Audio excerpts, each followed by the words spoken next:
Yeah, there's 8 locations throughout town.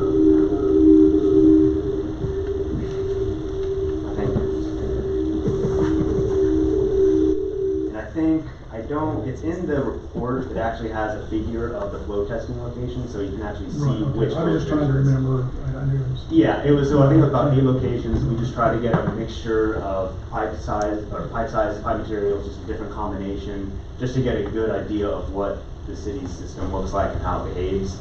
And then we do a calibration on our end to make sure our pressures and the model are matching that we saw there. So, okay, yep. So now we've got a calibrated model, so we can kind of dive into the analysis part of it. So here we show a map of the city's water system pressures, assuming phase 1 maximum bay demands. So the contours that you see on this map show how pressures change as you move throughout the system. So as you can see, system pressures increase as you move east, mainly due to a decrease in elevation. From a pressure magnitude perspective, all pressures exceed 50 psi, which is well above the state's minimum requirement of 20 psi. So there should be no concerns with pressure as it pertains to phase 1.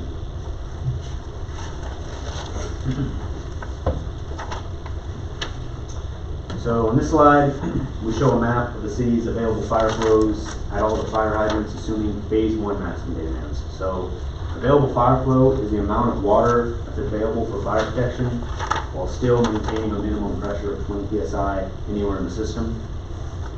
So overall, there is a need for improvement here, as only 64% of the city's hydrants can provide at least 1,200 GPM of available fire flow, which is the minimum state requirement.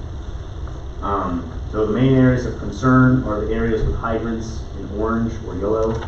So on this map, mainly down south near Pawnee, or up north near Maple.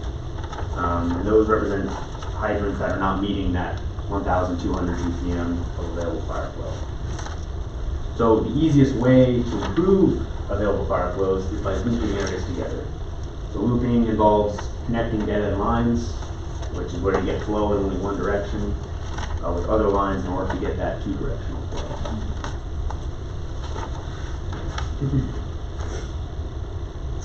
On this slide, we show how the city's water rate changes throughout the system, assuming phase 1 average day demands. So water rate represents how long water has been sitting in the water system's pipes.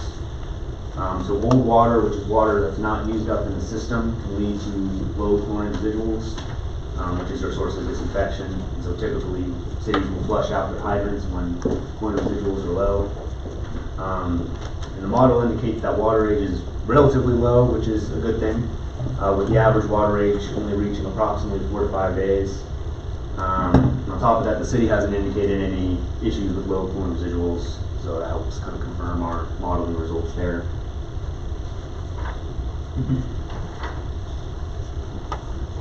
So that was phase 1. Now we're going on to phase 3. And keeping in mind this is the distribution system as it is today, using phase 3 demands and seeing how it reacts. So this map shows the city's water system pressures now assuming the phase 3 maximum day demands. So now we're assuming there's 1 million gallons per day of demand more added into the system compared to phase 1. So what we're seeing is the pressures in the system aren't reaching the magnitudes they reached in phase 1. So for example, the pressures along 151st Street, which is the most eastern part of town, which is where that kind of light blue contour is. Pressures there were reaching 85 psi in phase 1. Now in phase 3, they're only reaching 75 psi. So pressures are still increasing as you go east, right, because of that elevation decrease, but you're not reaching the same magnitudes that you did in phase 1 because of that much more heightened demand. But still, there are no critical concerns with these pressures. All the system pressures still exceed that 50 psi.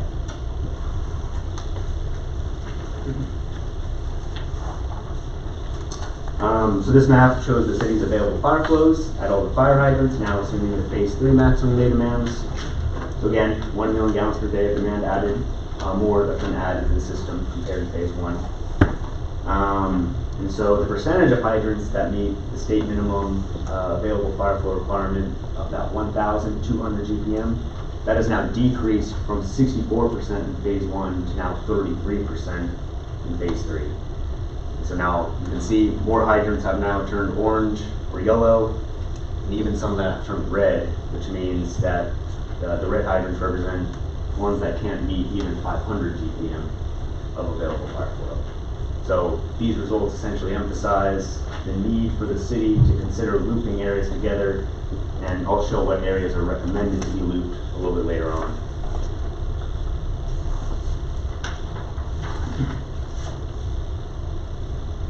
So now we're getting into storage. So this slide here shows how we determine how much elevated water storage, meaning tower volume, the city needs based on 3 types of storage volumes. So the first one is equalization volume. So equalization volume is the volume of water required to meet the difference between your maximum day demand and your peak hour demand. So your pumps should be capable of supplying your maximum day demand, while your elevated storage supplies the demand exceeding that. So the reason for this is to ensure that your pumps aren't working beyond their capacity for just 1 to 2 hours a day during peak demand times, because that will cause your pumps to wear down faster when your tower should be supplying those additional peak flows. Would you mind just saying that again? Yeah. The pumps. So the pumps should be capable of supplying the maximum day demand, while your elevated storage supplies the demand exceeding that. So the difference between your peak and your max day, that should be supplied by your tower. And the reason is that so your pumps don't have to work beyond capacity for a couple hours. Yeah. The second type of volume is your emergency volume. So that's the volume of water required to maintain water supply for 8 hours due to an emergency. So that can be a main break, that can be power failure, a tornado, and that 8 hours is really just based on the city's risk tolerance. So it could be 6 hours, it could be 10 hours, it could be something different, it just kind of depends. But for our analysis, we use that typical 8-hour standard. The third type of volume is the fire protection volume. So that's the volume of water required to meet your desired fire flow demand in the system. So for the city of Goddard, we assumed worst case scenario of a commercial fire requiring 2,000 gallons per minute and fire lasting 3 hours, which is a typical standard. And so theoretically, what we do is we use the sum of all 3 volumes to get the total elevated storage volume needed in the system. But this is usually over conservative and can actually lead to high water rage issues. So instead what we do is we look at 2 sums, and it's the 2 sums you see up there, the sum of the equalization and emergency volume and the sum of the equalization and the fire protection volume. And then we use the higher resulting sum to determine how much elevated water storage the city needs. This is still conservative, but it's much more reasonable. So as you can see, the high resulting sum for phase 3 is the sum of the equalization and emergency volume, which is that 1.22 million gallons. So that means that the city needs 0.75 million gallons of additional elevated storage, since there's already 500,000 gallons of existing elevated storage. However, based on the city's risk tolerance to water system infrastructure, we talked with Brooke and Craig on this during our review meeting. We determined with city staff that only 500,000 gallons of additional elevated storage is needed, which would result in 1 million gallons total of recommended elevated storage. So, long story short, we're recommending a 500,000 gallons of additional elevated storage in the form of a water tower. One of the reasons we felt comfortable backing down from 3/4 to 500,000 is because we've thought about the 500,000 we have in our distribution line coming from the wells that also is kind of storage too. But and we're gonna, when we get to the end of this, we'll talk about obviously what the first project could look like, and one of the things we want to lump in there is some backup generation at our current wells, which will help make us a little more resilient to the natural disaster type issues, so. Yeah, this is about to add to that, because I believe that you guys have backup generators at the booster pump station, and then you have the ability to bring portable to the well. So, power is obviously one of the most likely causes of an emergency, scenario for the water system is loss of ability to pump. So backup generators obviously makes a big difference in that amount of risk that we're looking at. We do have a portable backup generator that we can trailer to a well, but we'd like to get another one of our wells with a permanent generator. That way we'll have a permanent generator on a well, we'll have a portable that we can take to another well, and then of course our rural water district pump station will have a backup generator as well. So we're starting to get some redundancies built in for these worst case scenarios. Yeah. I'd say probably the most vulnerable thing that the system will have will be the transmission line coming in, because a break on that would cut off all your sources of water. Talk on about that the side. parallel line to that though. That's Yeah, important. there's a parallel line. The old transmission line's a 12-inch line that runs parallel to Kellogg that can be used and brought into commission as a transmission line in the event of an emergency. And about 6 months ago, I had Public Works staff basically go through the motions as if we had lost the main transmission line, and we ran that whole line. We checked it all out. We know what we have to do. We have a game plan ready that we can bring that line on, bring it online in a very short amount of time. So we I do. think the only difference there is that line would not go through the booster pump station and the. Correct. It's a little different. Goes straight to the tower, but it does allow us to feed the tower. Yeah. Right. So is that water also chlorinated then? Say that again. Is it chlorinated at 100? Well, yes, it will be chlorinated at the same place, but what we'd have to do to that line is we'd shut off both ends. We'd heat it up with very, very highly chlorinated water to disinfect it, then we'd flush it, and then we'd start running raw water through it then, and then it would go through the chlorination process. So it runs through that Correct. area. Yeah. Yeah. Yeah, it would probably technically still take a couple days, because you'd have to make sure your line is disinfected and. With disinfection maybe, but I bet we could do it in less than 24 hours. Mhm. Yep.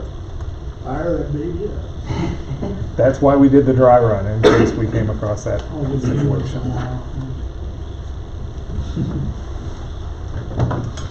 So, at this point, we've discussed that the major improvements that are needed are new half-million-gallon tower to maintain adequate storage through phase 3, and also pipe looping improvements so that you can increase those available fire numbers.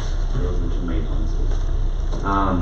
So here you can see that we're proposing a new tower to be located near 183rd and Maple, due to development trending north, and pressures in that area will also be improved just due to the presence of the tower. The selected pipe looping improvements that you see here, they were strategic and they were selected based on how we can maximize the city's available fire flow numbers that we were seeing in the model. So with these improvements, the percentage of hydrants that now meet the state minimum available fire flow requirement of that 1,200 GPM is now 98%. And we will show that map on a future slide. And so you may have also noticed that we called out a future booster pump station that will supply water into the city's transmission line from Sedgwick County Rural Water District number 4's water system.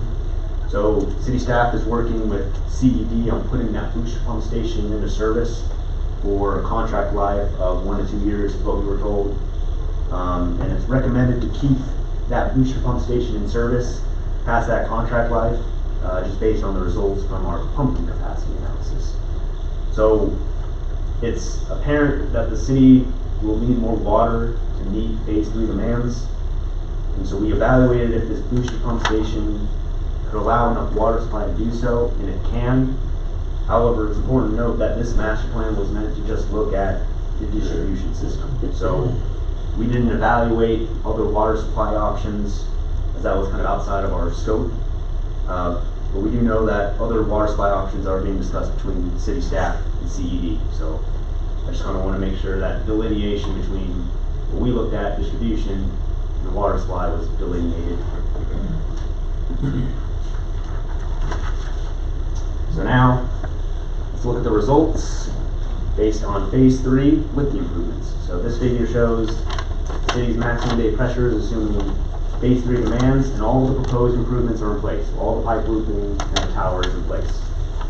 So with these improvements, system pressures go back to approximately what they were in phase 1, which is good. It's also important to note that pressure increase, particularly around the proposed water tower location, that is dependent on tower height. So a taller tower means higher pressures, but taller tower also means more money. So it's a balancing act between kind of what pressures the city wants to see and how much more the city wants to spend on a taller tower. So these results shown here, which show pressures around 65 psi and the developments near the proposed tower, that assumes a tower height of approximately 115 feet. So that's from the base of the tower to the bottom of the tower pole.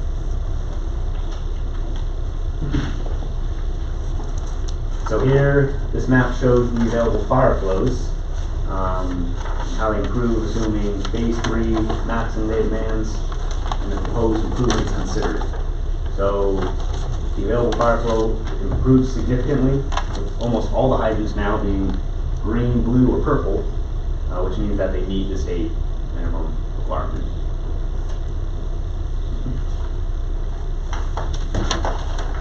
So the last figure here that I wanted to show is the map showing how phase 3 water age is affected with the improvements. So water age is improved south of Kellogg, but it's important to note that looks like the new water tower will contribute to higher water age and lower chlorine residuals near the proposed water tower location. But this occurs most of the time when a new tower is put into service anywhere.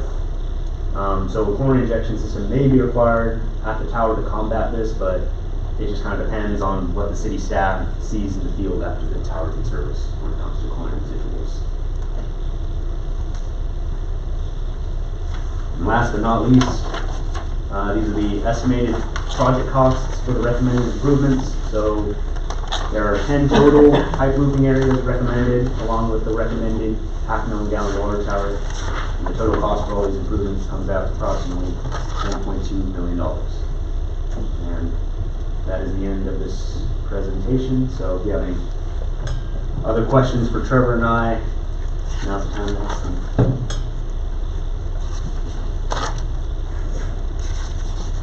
It all makes sense. That should be my first question. Sometimes the peak hour stuff and some of that can be a little confusing, so anytime we're asking on that, so it makes sense now. Yeah. The one thing I was gonna point out, like, so our max day pressure is maintained. We did see, the other things, we run the model as an extended period, which we talked about more before, we don't have it here, but it's hard to present. Which is where we run the model truly how the system operates for like a week and see how the towers fluctuate, how home turns on and off. That one more so, we did catch, and then we talked about lower pressure on the service line for the school on the south end. That was kind of flagging down near that 20 psi. Part of that, which we may or may not be perfectly accurate on, is the demand of the school itself, and the line going to the school is a smaller service line. A lot of that pressure loss is literally happening right there. But I don't know if city staff has exact information on pressures like inside the school or anything like that. But that was one thing that was kind of popping up as an actual pressure area. Yes. Good point. But those south loops made a big difference after that. The other thing I was going to say, a lot of the, as developments kind of occurred in the last 5 years or whatever it's been, water lines have kind of been extended to serve the developments, and they haven't really been looped in any way. Kind of even the south one, what's the name of that? Arbor Creek. Arbor Creek. It's kind of an interesting one because the line comes from the west, loops down to the development, comes back up to Pawnee, and then it's just a dead end there.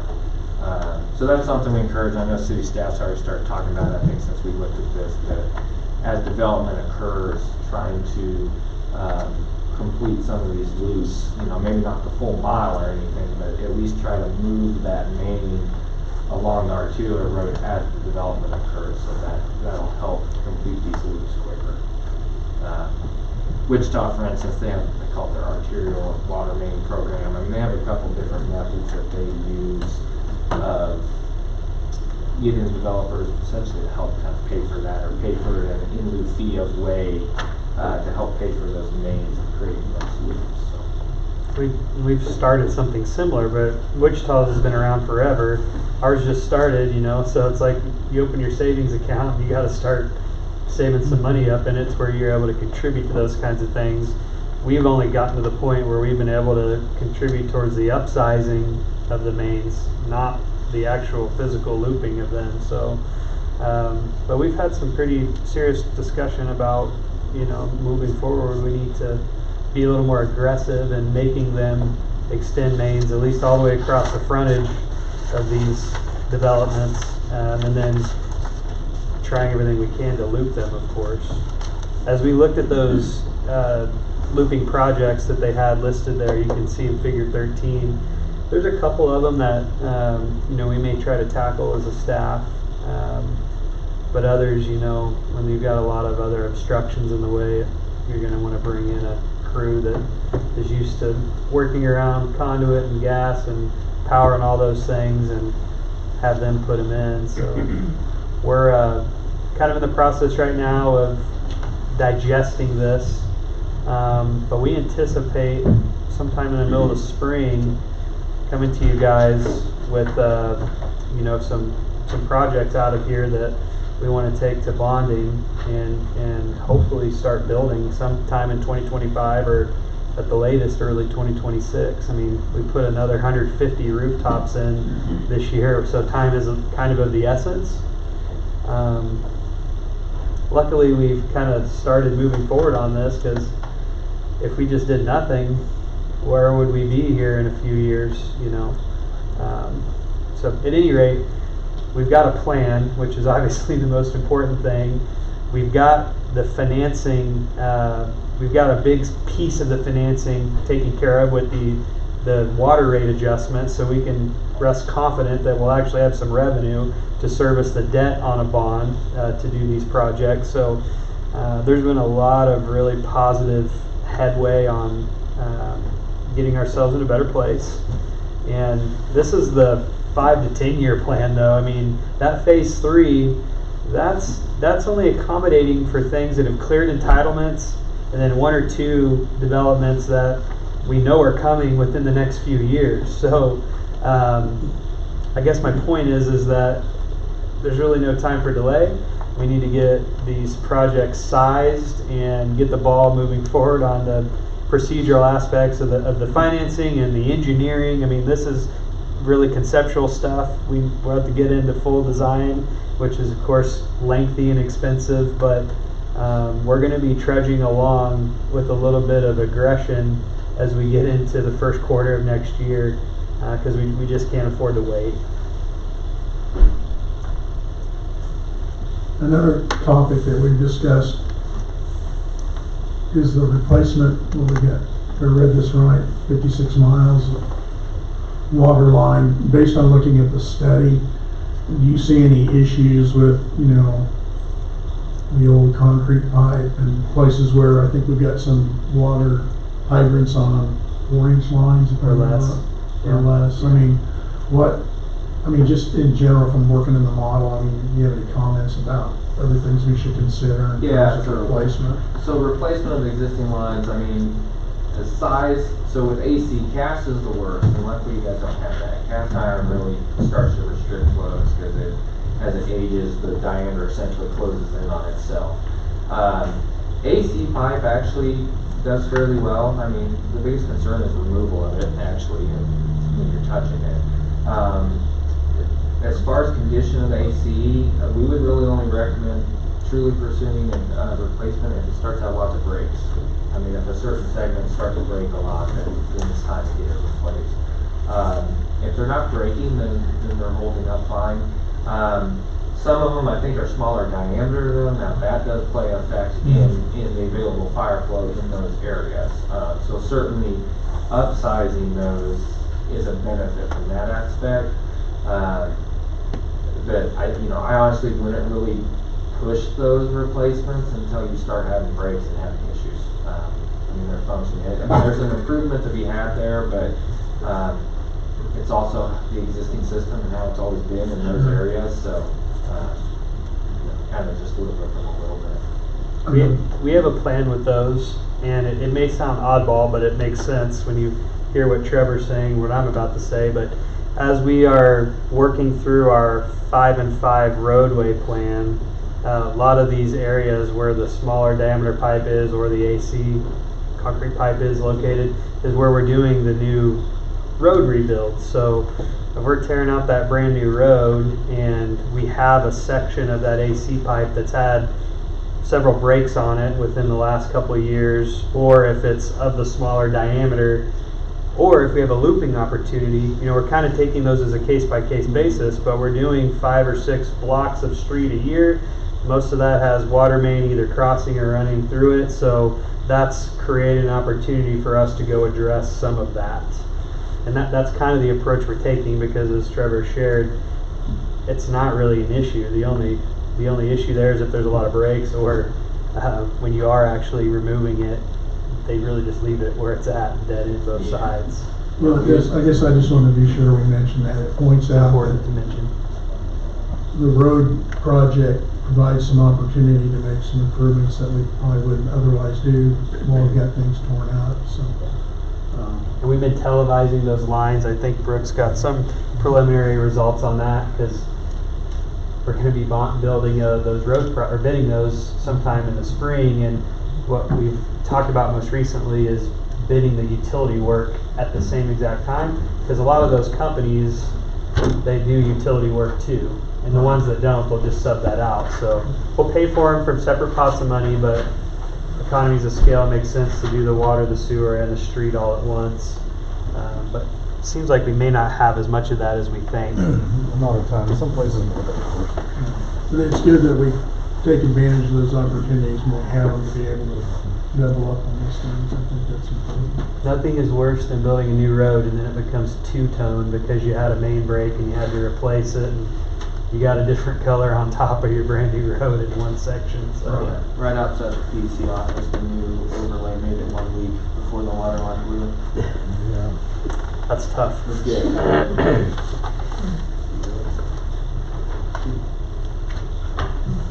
Or anything else? If anything else, it's a detailed report. There's a lot of information in it to digest, and it's good data.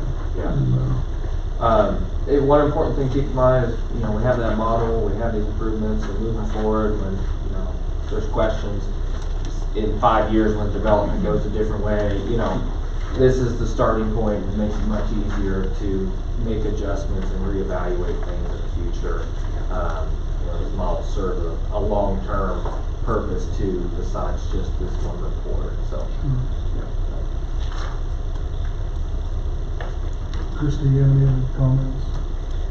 No.